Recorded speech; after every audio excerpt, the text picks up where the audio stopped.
दुःख यासाठी असतात की तुम्हाला सुखाचं महत्व कळावं। जसं की उंच चढाव कठीण असतात, पण उंचावरून दिसणारे दृश्य तितकेच विलोभनीय असतात। शिव शंकर शंभो। तुम्ही घरी कोणाला ठेवलं? ती भाडेकरू आहे, इतकंच मी सांगू शकतो। तुम्ही मला सांगितलं का नाही? प्रत्येक गोष्ट तुला सांगायलाच हवी का? तुम्ही चुकीच्या मार्गावर जात आहात हे सत्य आहे। कावेरी! निरंजन, थोडा मजा।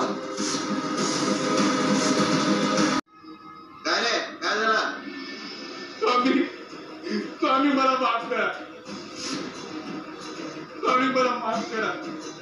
आजवर लुटलेलं समजा दान तुमच्या चरणी अर्पण करीन, पण स्वामी मला माफ करा। हे धन आमच्या चरणी अर्पण करून पापातून मुक्त होतं असं वाटतं का तुला? इतक्या लोकांना छेड मारलंस, ते पाप होऊन निघा असं वाटतं तुला? अरे शरम वाटते बरं स्वतःची। आज तुझ्या जीवावर